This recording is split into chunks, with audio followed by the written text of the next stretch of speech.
ស្រូវសាឡីគឺជាប្រភេទអាហារដែលសម្បូរទៅដោយ fiber សម្រួលដល់ប្រព័ន្ធរំលាយអាហារតែត្រូវដឹងថាស្រូវសាឡីមិនមែនជាប្រភេទអាហារដែលជួយឲ្យកូនឡើងគីឡូទេអញ្ចឹងសម្រាប់ម៉ាមីខ្លះដែលគាត់មានកូនចូលចិត្តញ៉ាំតែបបរស្រូវសាឡីគាត់នឹងបារម្ភថាធ្វើម៉េចបើកូនគាត់ចូលចិត្តញ៉ាំស្រូវសាឡីអញ្ចឹងតិចកូនគាត់អត់ឡើងគីឡូទៅតោះម៉ាមីទាំងអស់គ្នា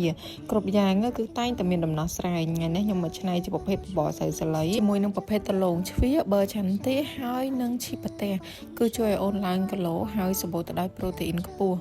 ប្រភេទប៊ឺចន្ទីឬក៏ប៊ឺស្ដែកដីគឺជាប្រភេទអាហារស្ថិតនៅក្នុងក្រុមដែលជួយឲ្យអូនឡើងគីឡូដោយសារវាសម្បូរទៅដោយ fatty acid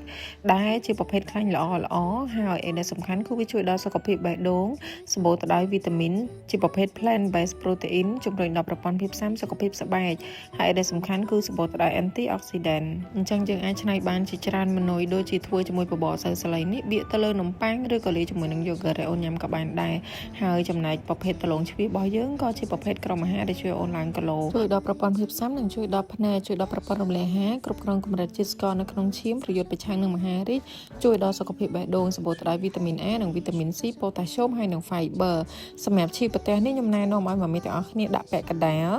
តែបើសិនជាកូនញ៉ាំច្រើនអាចដាក់តាំងមកប្រទេសក៏បានដែរអញ្ចឹងងាយស្រួលមែនតើម៉ាមីទាំងអស់គ្នាគឺយើងគ្រាន់តែកិនល្បាយនោះបញ្ចូលគ្នាហើយដួសដាក់ចានគឺអាចឲ្យកូនញ៉ាំបានហើយអញ្ចឹងសម្រាប់ម៉ាមីទាំងអស់គ្នាដែលត្រូវការជាប្រភេទប៊ឺឈីម៉ាស៊ីនកិនឬក៏ស្រូវសាឡីគ្រឿងតែអាហាររូបធម្មផ្សេង